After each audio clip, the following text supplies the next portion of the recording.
اعوذ باللہ من الشیطان الرجیم پناہ مانگتا ہوں میں اللہ کی شیطان مردود سے۔ بسم اللہ الرحمن الرحیم شروع اللہ کا نام لے کر جو بڑا مہربان نہایت رحم والا ہے۔ بسم اللہ الرحمن الرحیم ان الحمد للہ نحمده ونستعینه ونستغفره ونعوذ باللہ من شرور انفسنا ومن سیئات اعمالنا من يهده الله فلا مضل له ومن يضلله فلا هادي له واشهد ان لا اله الا الله وحده لا شريك له واشهد ان محمدا عبده ورسوله وبعد فان خير الحديث كتاب الله وخير الهدي هدي محمد صلى الله عليه وسلم وشر الأمور محدثاتها وكل محدثة بدعة وكل بدعة ضلالة وكل ضلالة في النار أعوذ بالله من الشيطان الرجيم الحمد لله الذي هدانا لهذا والصلاة والسلام على خاتم النبيين والمرسلين رب اشرح لي صدري ويسر لي أمري واحلل عقدة من لساني يفقهوا قولي أما بعد وقال عز وجل في القرآن المجيد أعوذ بالله من الشيطان الرجيم وما ينطق عن الهوى إن هو إلا وحي يوحى وقال إن نحن نزلنا الذكر وإنا له لحافظون وقال النبي صلى الله عليه وسلم ألا إني أوتيت القرآن ومثله معه أما بعد تمام تعریفیں اس اللہ عز و جل کے لیے لائق و زیبا ہے جو تمام جہانوں کا بنانے والا اور اسے پالنے والا ہے، اور درود و سلام اس کے آخری نبی محمد صلی اللہ علیہ وسلم پر۔ الحمدللہ، جیسا کہ اعلان کیا گیا تھا کہ انشاءاللہ العزیز آج چند باتیں آپ کے سامنے جو ہے حدیث کی جمع و تدوین کے تعلق سے رکھوں گا۔ مختصر سے عنوان کیا ہے اس کی جو ہے تعریف آپ کے سامنے کر دوں کہ حدیث، میں سمجھتا ہوں ہر شخص ہم میں سے جانتا ہے حدیث کس کو کہتے ہیں۔ اللہ کے رسول صلی اللہ علیہ وسلم کا قول، آپ کا فعل اور آپ کی تقریر، اسے حدیث کہتے ہیں عربی زبان میں۔ اور اس کی جمع و تدوین جب ہم الفاظ استعمال کرتے ہیں مطلب کب اسے لکھا گیا اور کس طرح سے اسے جمع کیا گیا۔ جمع اردو میں بھی جمع ہے، تدوین اس کا لکھا جانا، اور پھر ایک جگہ کتابی شکل میں یا کسی جگہ جو ہے لکھ کر جو ہے رکھا جانا، اسے کہیں گے حدیث کی جمع و تدوین، یا جیسا اعلان کیا گیا تھا حدیث کی تدوین یا تدوین حدیث عنوان اعلان کیا گیا تھا۔ تو بہرحال اس عنوان کے تحت جو باتیں میں آپ کے سامنے رکھوں گا وہ یہ ہے کہ حدیث کس طرح سے جمع ہوئی اور کس طرح سے ہم تک پہنچی۔ یہ بات جاننا بہت زیادہ ہمارے لیے ضروری ہے آج کے اس پرفتن دور میں، جب کہ آج ہم دیکھتے ہیں فتنوں کی ہوائیں اتنی زیادہ ہیں کہ اللہ کے رسول صلی اللہ علیہ وسلم جس طرح سے بیان کیا تھا کہ قیامت کی علامت میں سے ایک ہے کہ ایک انسان صبح کو ایمان کے ساتھ گھر سے نکلے گا اور شام میں جو ہے وہ ایمان والا نہ رہے گا، وہ کفر اختیار کر چکا ہوں گا، اور شام کو گھر میں ایمان کے ساتھ آئیں گا اور صبح نکلیں گا تو وہ کافر ہو چکا ہوں گا۔ اس قسم کے حالات ہم دیکھتے ہیں کہ ایک شخص شام تک کوئی چیز مانتا ہے، صبح اس کا عقیدہ تبدیل ہو جاتا ہے اور اسلامی عقیدے سے ہٹ کر بات کرتا ہے، یا صبح وہ شام میں گھر اچھا جاتا ہے اور صبح گھر سے نکلا تو اس کا عقیدہ بدلا ہوا ہوتا ہے۔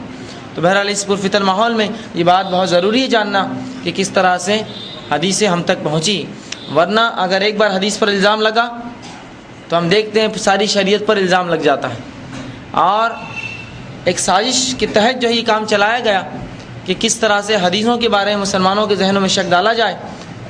اور اس کے لیے سب سے پہلا کام جو کیا گیا وہ یہ تھا کہ صحاباؤں کی زندگی کو مشکوک کر دیا، شک میں ڈال دیا۔ جب صحاباؤں کے تعلق سے ہم شک میں پڑ گئے تو اس کے بعد سارے معاملات پھر شک میں ہمارے ہوئے، اس لیے کہ جب کسی ایک آدمی کے تعلق سے، ایک شخص کے تعلق سے ہم کسی معاملے میں شک کرتے ہیں تو اسی کہی ہوئی بات پر بھی ہمیں پھر شک ہوتا ہے۔ اور یہی کیا، اور یہ قول لوگوں کہتے ہوئے سنا، دیکھا اور پڑھا گیا کہ لوگ کہتے ہیں کہ صحاباؤں کی پرسنل زندگی کو بھی جو ہے جانچا جائیں گا، ماپا جائیں گا، اس کا انالیسس کیا جائیں گا، اور اس میں سے جو ہے جو خرابیاں ہوں گی نکالی جائیں گی۔ میں ان لوگوں سے یہ کہتا ہوں کیا کبھی خود اپنی زندگی کا انالیسس کیا اور جانچا ہے کہ کتنی خرابیاں ہم کرتے ہیں؟ کبھی اپنے باپ داداؤں کی زندگی کا انالیسس کیا اور جانچا ہے کہ کتنی خرابیاں اور برائی انہوں نے کی؟ جو صحاباؤں کی زندگی لے کر اس کا انالیسس ہم جیسی کم عقل جو ہے لوگ لے کر جو ہے اس میں سے انالیسس کریں گے اور نکالیں گے۔ جب یہ بات کہی جاتی ہے تو کہتے ہیں اپنے حد تک کرنا، مطلب اپنے حد تک کیا کرنا؟ صحابہ کی زندگی کو ناپنا اور تولنا۔ سوال یہ ہے ہم لوگوں سے یا ان لوگوں سے کہ جو لوگ اپنی زندگیوں کے تعلق سے ویسا ناپ تول نہیں کرتے، ان کو کیا حق ہے کہ وہ صحاباؤں کے تعلق سے کہے کہ ان کی زندگیوں کا ہم انالیسس کریں؟ اور جب کہ آج 14 سال بعد تو یہ سب سے بڑا جو ہے نقصان ہوا کہ سب سے پہلے جو بات ڈالی گئی وہ حدیثوں کے تعلق سے وہ ہے صحاباؤں کی زندگی کو مشکوک کیا گیا. جب ان کی زندگی مشکوک ہو گئی تو اب ان کا ذخیرہ حدیث جو انہوں نے ہم تک پہنچایا وہ تمام کا تمام مشکوک ہوا پھر. اور آج ہم دیکھتے ہیں کہ حدیث سے انکار کرنا یہ ایک عام بات ہے، عام چلن ہے، عام رواج ہے، بلکہ لوگوں کو یہ تک نہیں پتہ کہ حدیث کو ماننا کتنا ضروری ہے. وہ سمجھتے ہیں مانے تو ٹھیک، نہ مانے تو کوئی بات نہیں. یہ حدیث ایک ایسی چیز ہے جو زنی ہے، زن سمجھتے ہیں اب گمان سے لکھی گئی، کسی نے سنا ہوگا اور کیا ہوگا، اور اس کے تعلق سے عجیب عجیب باتیں گھڑی جاتی ہیں، عجیب عجیب باتیں. جیسے کہ ایک مثال دیتا ہوں، کچھ لوگ ہیں جو اپنے آپ کو قرآن کی تعلیم عام کرنے کا دعویٰ کرتے ہیں. وہ یہ دعویٰ کرتے ہیں کہ ہم جو امت میں قرآن کی تعلیمات کو عام کرتے ہیں، لیکن جب ان کے ساتھ آپ اٹھیں گے اور بیٹھیں گے اور جب ان سے بات ہوتی ہے تو وہ کہتے ہیں، یا ایسا کہتے ہوئے سنا گیا، یا ایسا ان کا بالکل دعویٰ ہوتا ہے کہ جب وہ قرآن سمجھاتے ہیں تو ایک انسان سے پوچھتے ہیں قرآن کی کیا اہمیت ہے آپ کے پاس؟ ہم کہتے ہیں قرآن کی تو بہت بہت بہت زیادہ اہمیت ہے ہمارے پاس. تو کہتے ہیں کیا قرآن سے اونچا بھی کوئی کلام ہو سکتا ہے؟ تو ہم کہیں گے قرآن سے اونچا کوئی کلام نہیں ہو سکتا. تو پھر وہ کہتے ہیں حدیث کا کیا معاملہ ہے؟ رسول کی سنت ہے، یہ رسول کا طریقہ اس میں آتا ہے، تو کہ حدیث قرآن سے کم ہے؟ تو ہم کہیں گے ہاں قرآن سے یقیناً کم ہے. تو پھر کہتے ہیں جب ایک کمتر چیز حدیث ہے اس سے ایک بہتر چیز قرآن کیسے سمجھتے ہو تم؟ فوراً شک آیا دماغ میں، ہاں بات تو صحیح ہے، قرآن تو اللہ کا کلام ہے اور حدیث رسول کا کلام ہے. قرآن افضل اور بہتر ہے اور حدیث کمتر ہے اس کے مقابلے میں، قرآن کے مقابلے میں. لہٰذا قرآن سے حدیث سے قرآن نہیں سمجھائیں گا، الٹا قرآن سے حدیث کو ہم سمجھیں گے. ایک نیا پٹا چڑھایا گیا، ایک نئی پٹی پڑھائی گئی لوگوں کو. آئیے اس معاملے میں اللہ کے رسول صلی اللہ علیہ وسلم خود کا اور صحاباؤں کا کیا معاملہ تھا وہ دیکھیں گے، تاکہ چونکہ ان کا عقیدہ ہمارا عقیدہ ہے، ان کا ایمان ہمارا ایمان ہونا چاہیے. تو اللہ سبحانہ تعالیٰ نے کہا کہ اے نبی صلی اللہ علیہ وسلم جب تک کہ لوگ ویسا ایمان نہ لائے جیسے کہ یہ صحابہ ایمان لائے ہیں تو جب تک وہ ہدایت پر نہیں ہو سکتے. تو صحابہ کے ایمان کو ہمارے لیے کسوٹی بنایا گیا ہے. تو بہرحال وہ کیسا ایمان رکھتے تھے اس چیز پر یہ ہمیں جاننے کی بہت زیادہ ضرورت ہے آج کے اس پرفتن دور میں. تو میرا عنوان جو آج ہے حدیث کی جمع و تدوین. حدیث کا معنی ہوتا ہے، اس کو عام یا عربی لغت میں کہتے ہیں بات کو حدیث کہتے ہیں، یا کسی نئی چیز کو بھی حدیث کہتے ہیں، یہ دونوں ہی باتیں ہیں.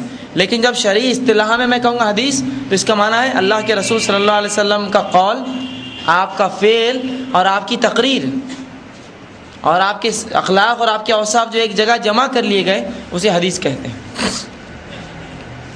اور اس کی جمع مطلب اس کا جمع کیا جانا اور اس کا لکھا جانا. یہ عنوان پر چند باتیں کروں گا. جیسے کہ میں نے آپ کے سامنے خطبے میں کچھ آیتیں تلاوت کی. اللہ سبحانہ تعالیٰ جو سب سے پہلی آیت میں نے آپ کے سامنے تلاوت کی وہ سورہ نجم سورہ نمبر 53 اس کی آیت نمبر 3 اور 4 تھی، جس میں اللہ سبحانہ تعالیٰ فرماتا ہے وما ينطق عن الهوى ان هو الا وحی یوحى، کہ نبی اکرم صلی اللہ علیہ وسلم کوئی بات اپنی دل سے نہیں کہتے، اپنی خواہشات سے نہیں کہتے، اپنی ہوا خواہش سے یا دل سے نہیں کہتے.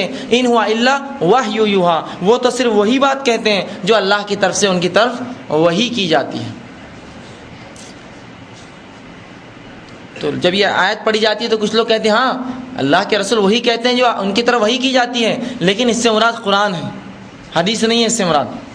تو قرآن آپ کی طرف وحی کیا گیا. لیکن یاد رکھیے جو الفاظ اللہ نے استعمال کیے وما ينطق عن الهوى، نطق ينطق عربی زبان میں کہتے ہیں بات کرنے کو، بات کرنے کو.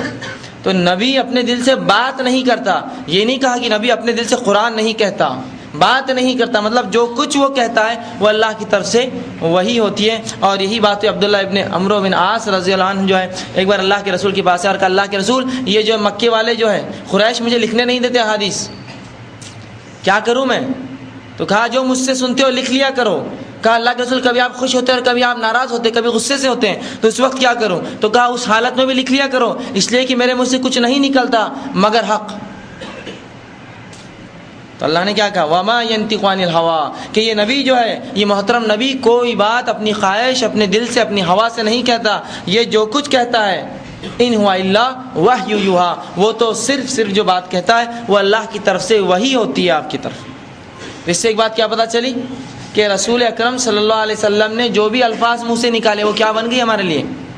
وحی الہی بن گئی. اور اسی محترم شخصیت نے ہمیں دونوں باتیں دی، قرآن بھی آپ نے دیا اور حدیث بھی آپ نے دی ہمیں. تو پتہ چلا جو کچھ آپ نے کہا، جب کہا یہ قرآن ہے تو اسے قرآن لکھ دیا گیا، اور جب کہا یہ میری بات ہے یا قرآن نہیں کہا وہ حدیث بن گیا. تو پتہ چلا اللہ کے رسول صلی اللہ علیہ وسلم جو کچھ کہا، جو بھی آپ کے منہ سے نکلا، چاہے جس بھی حالت میں ہو، وہ تمام کی تمام وہی ہے. فرق اتنا ہے کہ قرآن وہی مطلوع ہے، اس کی تلاوت ہوں گی، اور حدیث وہی غیر مطلوع، اس کی تلاوت نہیں ہوں گی۔ بہرحال اس کا ثواب اتنا ہی ہوگا اگر اس پہ آپ پڑھ کر عمل کریں تو، اس کے پڑھنے کا نہیں، اس کے عمل کا ثواب ہے، لیکن قرآن کے پڑھنے کا بھی ثواب ہے اور عمل کرنے کا بھی ثواب ہے۔ تو یہ بات ہماری واضح ہوگی ذہن میں کہ رسول اکرم صلی اللہ علیہ وسلم کوئی بھی بات اپنے خواہش اپنے دل سے نہیں کہتے، جو کچھ انہوں نے کہا وہ سراپا وحی تھی، اللہ کی طرف سے بھیجا گیا ہوا کلام تھا اللہ کے رسول صلی اللہ علیہ وسلم۔ آگے آئیے، اللہ سبحانہ تعالیٰ قرآن میں سورہ ہجر سورہ نمبر 15 آیت نمبر 9 میں فرماتا ہے اِنَّا نَحْنُ نَزَّلْنَا الذِّكْرَ وَإِنَّا لَهُ لَحَافِظُونَ، کہ ہم ہی ہیں جس نے اس قرآن کو، اے نبی اکرم صلی اللہ علیہ وسلم، ہم ہی ہیں جس نے ذکر کو آپ کی طرف اتارا اور اس ذکر کی حفاظت بھی ہم ہی کریں گے۔ عموماً اس کا عام ترجمہ ہوتا ہے کہ ہم ہی ہیں جس نے اس قرآن کو اتارا اور ہم ہی اس کی حفاظت کریں گے، لیکن اس کا ترجمہ اس طرح سے نہیں ہوگا، اس کا ترجمہ ہے ہم ہی نے تمہاری طرف نبی ذکر اتارا۔ اب ذکر کیا ہے یہ جان لیجیے، ذکر کسے کہتے ہیں؟ کہ تو یہاں ذکر سے مراد اگر خالص قرآن ہوتا تو اللہ سبحانہ تعالیٰ اس کے لیے ذکر کا لفظ استعمال نہیں کرتا بلکہ قرآن کہہ دیتا، لیکن جب ذکر کہا تو کچھ مخصوص باتیں، کچھ خاص باتیں، تبھی تو قرآن کا لفظ استعمال نہ ہوا بلکہ ذکر کہا۔ آئیے ذکر کیا ہے؟ تو اللہ سبحانہ تعالیٰ نے قرآن میں ہی فرمایا ہے فَاسْأَلُوا أَهْلَ الذِّكْرِ إِن كُنتُمْ لَا تَعْلَمُونَ، فَاسْأَلُوا أَهْلَ الذِّكْرِ إِن كُنتُمْ لَا تَعْلَمُونَ۔ اللہ سبحانہ تعالیٰ قرآن میں فرمایا کہ اے نبی اکرم صلی اللہ علیہ وسلم، اگر کسی چیز کا علم نہ ہو ان مشرکین مکہ کو تو ان سے کہو کہ پوچھو اہل ذکر سے اگر تمہیں کسی چیز کا علم نہ ہو تو۔ یہاں اہل ذکر سے مراد کون ہے؟ تو علماء لکھتے ہیں، یہاں مفسرین لکھتے ہیں، یہاں اہل ذکر سے مراد یہودیوں کے وہ علماء ہیں جو اپنی کتاب توریت کا بھی علم رکھتے تھے اور موسیٰ علیہ السلام کی احادیث کا بھی علم رکھتے تھے، وہ دونوں مل کر بنا ذکر۔ تو جب اللہ نے کہا اِنَّا نَحْنُ نَزَّلْنَا الذِّكْرَ وَإِنَّا لَهُ لَحَافِظُونَ، کہ وہ ہم ہیں جو اس ذکر کو اتارتے ہیں اور وہ ہم ہیں جو اس کی حفاظت کریں گے، مطلب وہ ہم ہیں جو اس قرآن کو اور اس نبی کے جو ہے زبان سے کہی ہوئی کی بات کو بھیجنے والے ہیں، اور وہ ہم ہیں جو ان دونوں کی حفاظت کریں۔ یہ تمام مل کر جو اللہ کی کتاب اور اس کے رسول کا طریقہ مل کے بنتا ہے ذکر۔ تیسری چیز اللہ سبحانہ وتعالی نے قرآن میں کہی، سورہ قیامہ سورہ نمبر جو ہے 75 اس کی آیت نمبر 16 سے لے کر 19 میں اللہ سبحانہ تعالیٰ نے فرمایا اللہ کے رسول صلی اللہ علیہ وسلم کو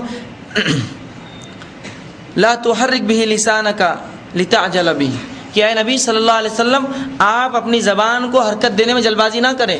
رسول اللہ صلی اللہ علیہ وسلم پر جب وحی نازل ہوتی تو آپ جلدی اس کو پڑھنے کی کوشش کرتے تاکہ ایسا نہ ہو کہ جبرائیل کہہ دے اور میں بھول جاؤں۔ تو اللہ کہہ رہا ہے کہ لا تحرک به لسانک، کہ اے نبی اپنی زبان کو جلدی سے حرکت نہ دو اور اس معاملے میں عجلت نہ کرو، گڑبڑ نہ کرو۔ آگے اللہ فرماتا ہے ان علینا جمعہ وقرآن، اس چیز کو جو ہم آپ کی طرف بھیج رہے ہیں اس کا جمع کرنا اور اس کا پڑھانا یہ ہمارا ذمہ ہے۔ پھر آگے فرمایا فَإِذَا قَرَأْنَاهُ فَاتَّبِعُوا قُرْآنَ، اور جب یہ پڑھ لے، جب ہم پڑھ لیں تو اس کے بعد آپ پھر الفاظ کو دہرائیں، ثُمَّ إِنَّ عَلَيْنَا بَيَانًا، اور وہ ہمارے ذمہ ہے اس چیز کا بیان کرنا۔ تو ان چار آیتوں میں کیا بات پتہ چلی؟ سب سے پہلی بات کہ رسول اکرم بھولنے کے ڈر سے جلدی پڑھتے تھے قرآن کو، اللہ نے کہا ضرورت نہیں ہے نبی، آپ آہستہ آرام سے پڑھیں۔ دوسرا مسئلہ جو معلوم ہوا کہ اس چیز کو جو ہم تمہاری طرف بھیج رہے ہیں اس کا جمع کرانا ہمارے ذمہ ہے قرآن کا، اور جب جبرائیل پڑھ لیں تو آپ پھر اس کے پیچھے پڑھیں، ثم ان علینا بیانا، اور اس کا بیان کرنا بھی ہمارے ذمہ ہے۔ مطلب قرآن کا کیا معنی ہے، اس آیت کو کیسے سمجھا جائے، اس کا ذمہ بھی کس کا ہے؟ اللہ کا ہے۔ اسی لیے تو یہ ہمارا عقیدہ اور ایمان ہے کہ اللہ جو قرآن ہے اس کے الفاظ بھی اللہ کی طرف سے، اور جو قرآن ہے اس کا معنی بھی اللہ کی طرف سے۔ قرآن کے الفاظ بھی اللہ کی طرف سے اور اس کا معنی بھی اللہ کی طرف سے، یاد رکھیے، ورنہ اگر قرآن کے الفاظ اللہ کی سمجھے اور معنی نہ سمجھے تو پھر بہت بڑی غفلت اور گڑبڑ ہو جائیں گی ہم سے۔ آئیے میں چند واقعہ، صرف 2 واقعات آپ کے سامنے صحابہ کی زندگی سے رکھتا ہوں، اور ایک واقعہ جو بلکہ صحابہ تابعین کی زندگی سے جب صحابہ حیات تھے اس دور کا واقعہ ہے کہ عمر ابن خطاب رضی اللہ عنہ کے دور میں ایک تابعی جو تھے انہوں نے شراب پی لی، لائے گئے عمر ابن خطاب کے پاس، کہا کہ انہیں سزا دی جائے، تو کہا امیر المومنین آپ مجھے سزا نہیں دے سکتے، اس لیے کہ اللہ سبحانہ تعالیٰ نے سورہ مائدہ سورہ نمبر 5 آیت نمبر 92 میں کہا کہ وہ لوگ جو ایمان لائے اور اللہ کی راہ میں جہاد کیا اللہ ان سے کھانے پینے کے تعلق سے نہیں پوچھیں گا۔ تو کہا میں ایمان بھی لایا ہوں، اللہ کی راہ میں نے آپ کے ساتھ جہاد بھی کیا ہے، لہذا شراب کے بارے میں اللہ مجھ سے نہیں پوچھیں گا۔ امیر المومنین نے کہا اسے کوڑے لگاؤ، کہا آپ نہیں کر سکتے، کہا لگاؤ اس سے۔ جب کوڑے لگائے اور جب ہوش میں آئے تو کہا ادھر آؤ، یہ آیت کہاں اتری تھی، کیوں اتری تھی، میں تمہیں بتاتا ہوں کہ ہم لوگ جب جہاد کرتے تھے اور اس میں سے کچھ صحابہ مارے گئے اور اس کے بعد سورہ مائدہ کی آیت نمبر 90 نازل ہوئی، انما الخمر والمیسر والانصاب والازلام رجس من عمل الشیطان، کہ اس کے اندر ایک آیت کا حصہ ہے کہ نشے دار چیزیں اور شراب ہے یہ شیطانی عمل ہے، اس سے بچتے رہو، فاجتنبوہ لعلکم تفلحون، اس سے بچتے رہو تاکہ تم فلاح پاؤ۔ تو جب یہ آیت 90 نازل ہوئی ہم پر سورہ مائدہ کی، تو ہم لوگ افسوس میں ہو گئے اور ہمارے دلوں میں شک آیا کہ وہ صحابہ جو شراب کی حرمت سے پہلے مارے گئے ان کا کیا ہوگا، وہ صحابہ جو شراب جائز تھی جب اور اسی حالت میں جہاد بھی کیا، نماز بھی پڑھی اور سب کچھ کیا اور مارے گئے، ان کا کیا ہوگا۔ تو اس پر یہ آیت نازل ہوئی جو لوگ ایمان لائے اور اللہ کی راہ میں جہاد کیا، اللہ ان سے کھانے پینے کے بارے میں نہیں پوچھے، سمجھا؟ مطلب یہ بعد والوں کے لیے نہیں ہے، یہ حرام حرمت کی آیت سے پہلے والوں کے لیے، لیکن ایک تابعی ہے۔ لیکن قرآن کو صحابہ نے جس طرح سمجھا ویسا نہیں سمجھا تو گڑبڑ کر بیٹھے نا، شراب پی لی۔ آئیے دوسری آیت، دوسرا ایک واقعہ سن لیجیے۔ ابو ایوب انصاری رضی اللہ عنہ جو کہ جو ہے ایک فوج میں شامل تھے اور روم سے ان کا جو ہے جنگ ہو رہی تھی، اور اس جنگ میں کیا ہوا کہ ایک نوجوان نکلا اور صفوں کو چیرتا ہوا چلا گیا اور پوری صفوں کو تہس نہس کر دیا جو دشمن کی اولی صفیں ہوتی ہیں۔ اب جب بھی ہم سنتے واقعات حدیث کے صفوں کو چیرا تو آپ سمجھ صفوں کو چیرنا ہوتا کیا ہے؟ یاد رکھیے جب دشمن فوج آتی ہے نا سامنے تو یہ فوج کا ایک طریقہ ہوتا ہے جب آمنے سامنے، آج کل تو جنگ کے معاملات بدل گئے لیکن اس زمانے میں یہ ہوا کرتا کہ سامنے کی صفیں بڑی مضبوط لوگوں کی ہوتی اور سب سے زیادہ ہتھیار وہیں ہوا کرتے تاکہ دشمن کو وہیں ختم کیا جائے۔ اگر کوئی ان صفوں میں جو ہے ان کی صفیں بدل دے یا اس کو چیر دے، مطلب لوگوں کو فوجیوں کو تتر بتر کر دے، تو دوسری فوج کو آسان ہوتا ہے ان کے بیچ میں گھسنا۔ تو یہ مقصد ہوتا ہے چیرنے کا، ورنہ ہم سمجھتے چیرنا کسے کہتے ہیں صفوں کو۔ تو وہ گھس گیا اور دشمنوں کی صفیں چیر دی، مطلب ان کے جو آرڈر جس میں جمے ہوئے تھے سب بگاڑ دیے۔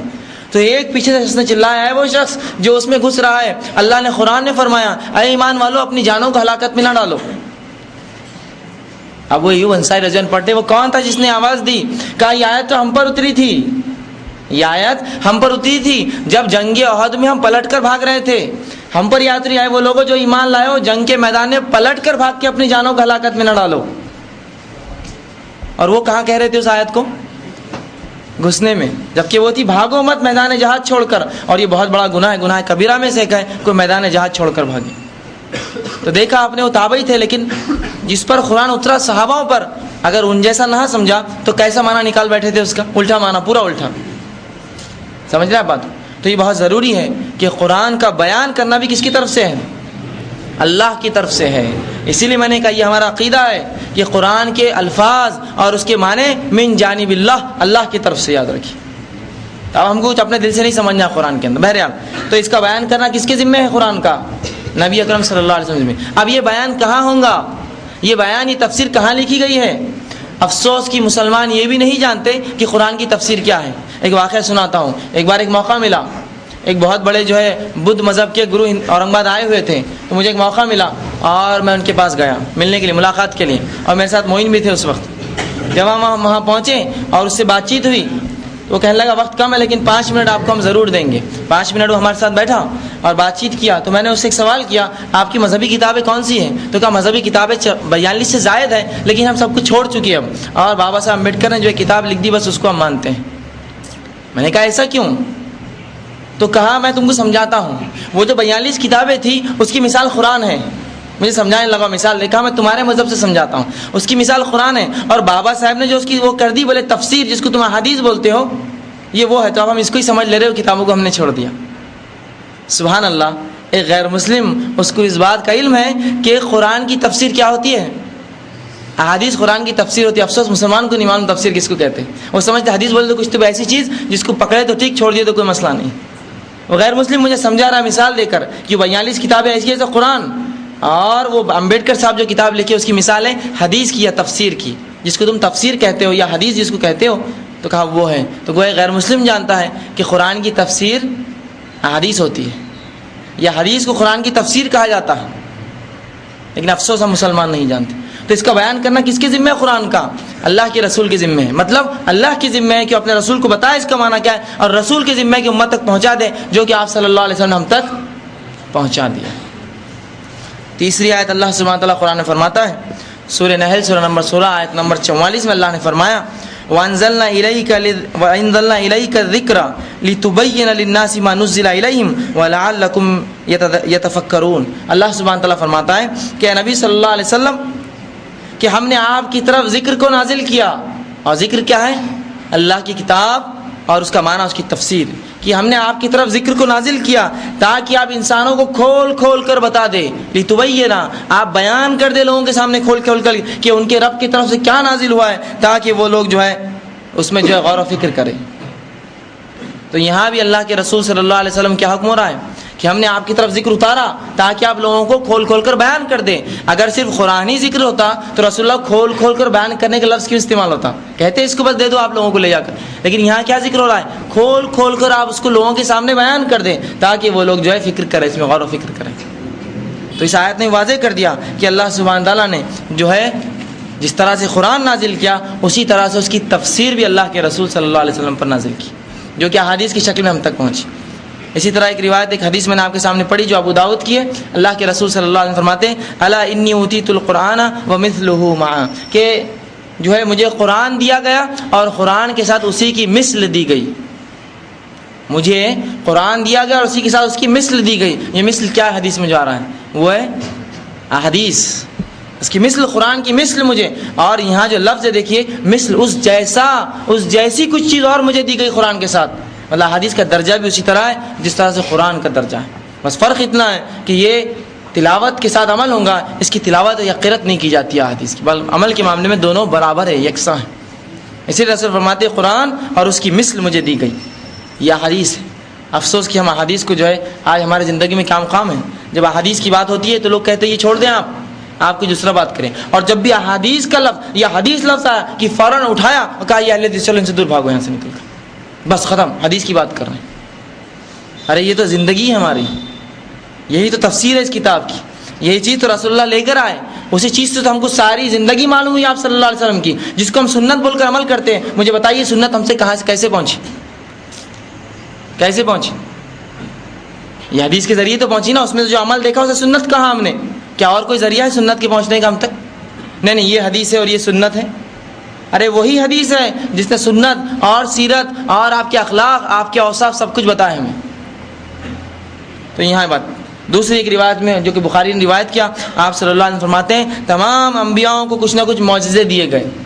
تمام انبیاءوں کو کچھ نہ کچھ معجزے دیے گئے اور میرا معجزہ وہی ہے. کچھ لوگ اسے ترجمہ قرآن کرتے، بہرحال عربی کے الفاظ ہیں. میرا معجزہ وہی ہے. اور وہی یاد رکھیے صرف قرآن نہیں ہوتا، رسول اللہ صلی اللہ علیہ وسلم پر جو بھی اترا وہ وہی ہے. سمجھ رہے آپ؟ وہ وہی ہے. تو اللہ کے رسول کیا فرماتے ہیں؟ تمام انبیاء کے میرا معجزہ وہی ہے. مطلب مجھ پر جو چیز بھیجی گئی، قرآن اور اس کے ساتھ جو کچھ مجھ پر آیا، تمام چیزیں مکمل طور سے وہی ہیں. اور آپ فرماتے ہیں مجھے امید ہے کہ میری امت قیامت کے دن سب سے زیادہ ہوں گی، سب سے کثیر تعداد میں ہوں گی. اسی کے ساتھ ایک اور روایت سن، ترمذی اور ابو داؤد نے اس کو روایت کیا. آپ صلی اللہ علیہ وسلم فرماتے ہیں ممکن ہے ایک دور آئیں گا، ممکن ہے ایک دور آئیں گا کہ لوگ جو ہے تختوں پر، گدوں پر آرام سے تکیوں پر ٹیک لگا کر بیٹھیں گے اور کہیں گے لوگوں سے دوسرے کہ جان لو جو قرآن میں حرام ہے وہ حرام ہے اور جو قرآن میں حلال ہے وہ حلال ہے، اس سے ہٹ کر کچھ حلال اور حرام نہیں. آپ صلی اللہ علیہ وسلم کہتے ہیں کہ جان لو جو اللہ کے نبی صلی اللہ علیہ وسلم نے بھی حرام کیا وہ اسی طرح حرام ہے جس طرح قرآن نے حرام کیا. یہ حدیث کس چیز کی وضاحت کر رہی؟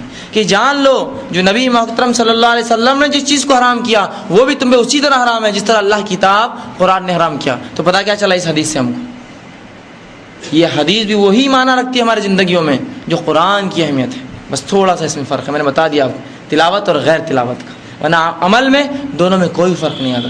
لیکن آج کچھ لوگ باور کرتے، لوگ گھماتے ہیں کہ سنت ایک چیز ہے اور حدیث ایک چیز ہے. حدیث کیا ہے؟ جو رسول کا قول، فعل، عمل، تقریر، اخلاق، اوصاف ہے. اور سنت کیا ہے؟ جو ہمارے آباء و اجداد سے چلے آ رہا. تو میں ان سے سوال کرتا ہوں، ہمارے آباء و اجداد جو ہے سواریاں نچاتے تھے سڑکوں پر، کیا میں بھی وہ کروں؟ تو نہیں، یہ نہیں. پھر کون سے آباء و اجداد؟ ہم نے تو یہ پایا ان کو کرتے ہوئے. اور وہ مورتیوں کے سامنے سر ٹیکتے تھے اور وہ جو خبر پرستی کرتے تھے، تو کیا میں وہ کرتا تھا؟ نہیں، وہ نہیں. تو پھر یہ کون ہے ہمارے بڑے جس کا طریقہ ہمارے لیے سنت بن گیا؟ لائیے ان بڑوں کو دیکھیں گے ان کی زندگی کیا ہے، واقعی میں وہ سنت پہ ہے نہیں ہے. تو یہ گھمایا جاتا، یاد رکھیں حدیث ہی وہ چیز ہے جس نے سنت کیا ہے بتایا، جس نے آپ کے اخلاق بتائے، آپ کے اوصاف بتائے، آپ کے حال احوال بتائے، قرآن کی تفسیر کی، سب کچھ کیا، سب کچھ کیا ہمارے لیے۔ اور آئیے اس کے بعد اللہ کے رسول صلی اللہ علیہ وسلم حجۃ الوداع میں کہتے ہیں صحاباؤں سے، اور کہتے ہیں، فرماتے ہیں، اس کو بخاری نے روایت کیا کہ وہ شخص جو یہاں موجود ہے وہ غائب تک اس بات کو پہنچا دے، جو شخص یہاں حاضر ہے وہ غائب تک میری بات کو پہنچا دے۔ سوال یہ ہے میری بات سے مراد کیا ہے؟ یہاں قرآن تو حفاظت ہو چکی تھی، لکھا جا چکا تھا رسول کے دور میں، وہ کیا چیز ہے رسول اللہ فرما رہے میری جو ہے جو یہاں موجود ہے وہ غائب تک پہنچا دے۔ اور دوسری روایت میں فرماتے ہیں بلغ عنی ولو آیا، کہ پہنچا دو میرے بارے میں اگر ایک بات بھی تم کو معلوم ہو تو یہ رسول کی کیا بات ہے جو پہنچانے کا رسول اللہ صلی اللہ علیہ وسلم خود ہمیں حکم دے رہے ہیں، پہنچا دو لوگوں تک اگر تمہیں میرے بارے میں ایک بات بھی معلوم ہو تو پتہ چلا رسول اللہ صلی اللہ علیہ وسلم اشارہ جو کر رہے وہ حدیث کی طرف۔ اب آئیے حدیث پر ہم نے آج کیا الزام لگائے۔ آج ہم دیکھتے ہیں کہ لوگ حدیث پر الزام لگاتے ہیں، اور طرح طرح کے الزام پورے سماج اور معاشرے میں عام ہیں۔ سب سے پہلے چیز تھی، اور حدیث پہ الزام لگانے کے لیے سیدھا نہیں لگاتے ہیں، جیسے میں نے کہا کچھ لوگ صحابہ کی شخصیت پر الزام لگاتے ہیں، اور کچھ لوگ محدثین کی شخصیت پہ الزام لگاتے ہیں کہ ارے وہ محدث کب آئے تھے، یہ پیدا ہوئے 250 سال بعد، 200 سال بعد، 500 سال بعد۔ پاگل ہو گئے کہ جناب آپ 500 سال پہلے ایک آدمی نے بات کی، 200 سال پہلے کہ آج لکھ رہے ہیں؟ تو ان کی شخصیتوں کو مجہول کرتے ہیں، ان کی شخصیتوں پہ الزام ڈالتے ہیں تاکہ پورا ذخیرہ حدیث وہ ہو جائے۔ کبھی کم علمی کا نتیجہ ہوتا ہے، اور کبھی جو ہے اپنے مفاد اور اپنے مقصد کو پورا کرنے کے لیے کام کرتے ہیں لوگ۔ چند الزام جو آج حدیث پہ لگائے جاتے ہیں، یہی وجہ بنی آج اس درس کی۔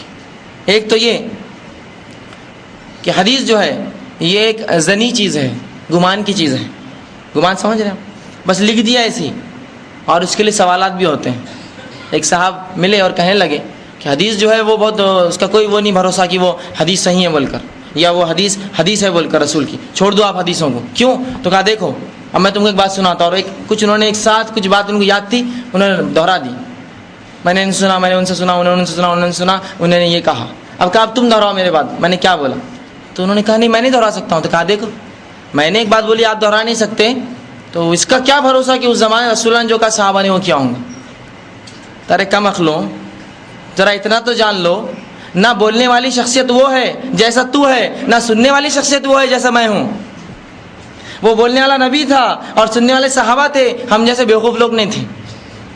اور عربوں کے تعلق سے ایک بات بڑی مشہور ہے، عرب لکھنا پڑھنا نہیں جانتے تھے، ہے نا، یہ بات بڑی مشہور ہے، عرب لکھنا پڑھنا نہیں جانتے تھے۔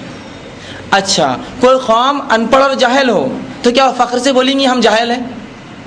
کوئی قوم ان پڑھ اور جاہل اور فخر سے بولیں گے کہ ہم جاہل ہیں، لیکن عرب فخر سے بولتے تھے ہم امی ہیں، ان پڑھے ہیں، ہم کو لکھنا پڑھنا نہیں آتا۔ تو کیا کوئی قوم اپنی جہالت کا اظہار کریں گی؟ تو ان کو لکھنا پڑھنا نہیں آتا اور یہ فخر سے بولتے ہیں ہم امی قوم ہیں۔ وجہ کیا تھی؟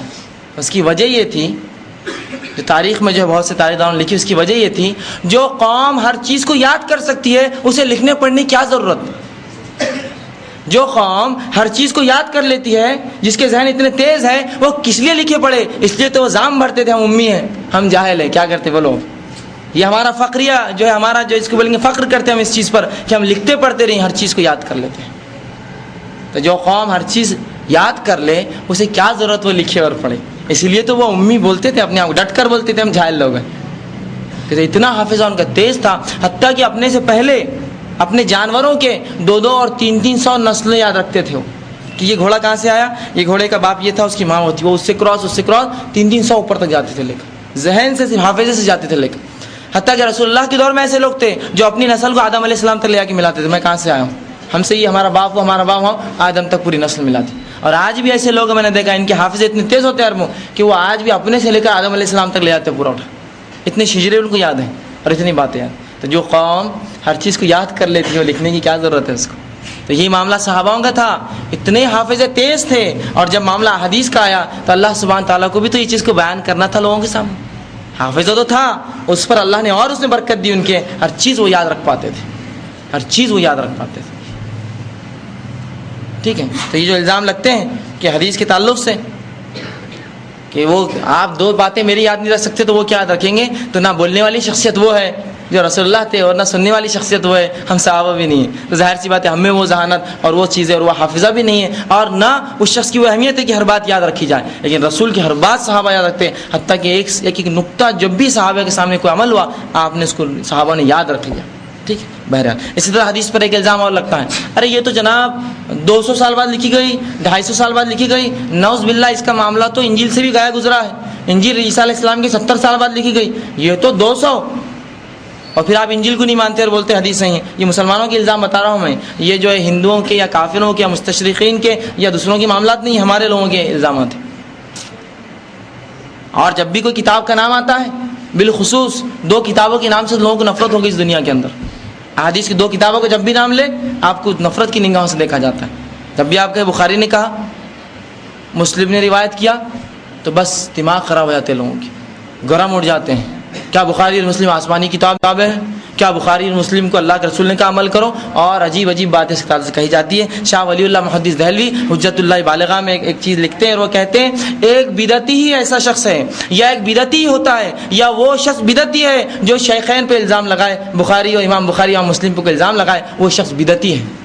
اس لیے کہ جب ان شیخین کی، ان 2 شیخوں کی شخصیت بدنام ہوتی ہے، الزام آتا ہے تو ان کا ذخیرہ بدنام ہو جاتا ہے. تو کہا ایک بدعتی ان دونوں پر الزام لگا سکتا ہے. یہ آج کل چلتا ہے، بخاری مسلم بولتے ہیں آنکھ بگولا ہو جاتے ہیں اور الزام بھی لگتا ہے یہ صرف بخاری کو مانتے، یہ صرف مسلم کو مانتے. بات ایسی نہیں ہے، بات حدیث کی ہے. جہاں بھی آئیں گی ہاں سند کے اعتبار سے اور اس کی صحت کے اعتبار سے یہ دونوں کتابیں سب سے اونچی مقام پر ہیں، بس اتنا فرق ہے. لیکن اس کا مطلب یہ نہیں کہ صرف 2 ہی کو مانتے، کچھ لوگ سب کو مانتے ہیں. جو بھی حدیث صحیح ہوں گے اس کو مانا جائے گا، لیکن بخاری اور مسلم صحیحین ہیں، 2 صحیح کتابیں ہیں بالکل، اس کے اندر کوئی ضعیف روایت نہیں، لہٰذا ان کا زیادہ نام لیا جاتا ہے بس.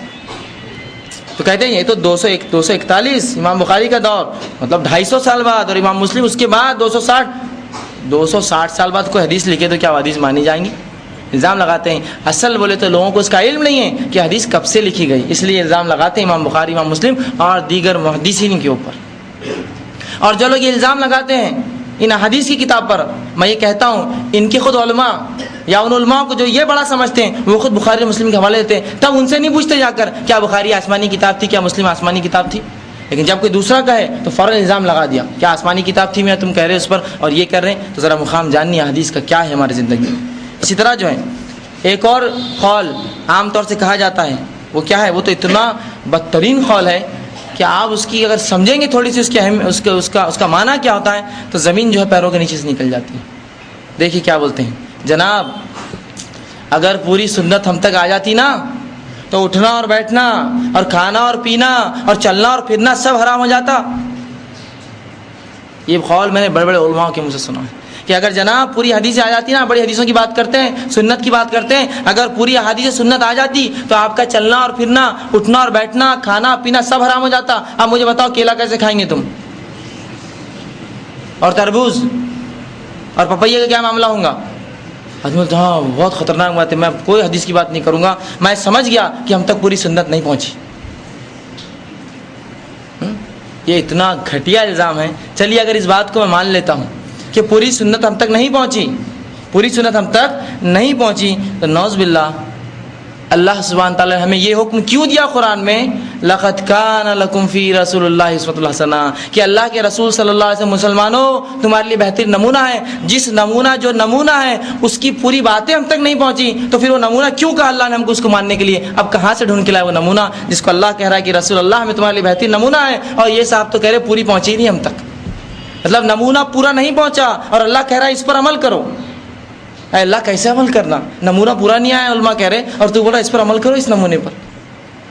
نبی جو دے اسے لے لو، جس سے روک دے اس سے رک جاؤ. اب نبی نے کیا دیا معلوم ہی نہیں اور کس سے روکا معلوم نہیں، کہ تو پورا تو پہنچا نہیں ہم تک. کتنا گھٹیا الزام لگا دیتے. دیکھیں آپ شریعت پر الزام ہے سیدھا یہ کہ شریعت ہم تک مکمل نہیں آئی. جب یہ کہتے کہ اٹھنا بیٹھنا سونا پینا کھانا سب تمہارا جو حرام ہو جاتا، میاں کیا ہے شریعت، تم کو کیا معلوم؟ اور اگر کسی چیز کی دلیل پوچھی جاتی ہے تو اپنے آپ کو فوراً ٹال لیتے ہیں. مدرسے میں ایڈمیشن لو پہلے، بعد میں دلیل کی بات کرنا. کیا واقعی میں دین اسلام شریعت اسلام اتنا مشکل ہے کہ کوئی عام آدمی نہیں سمجھ سکتا؟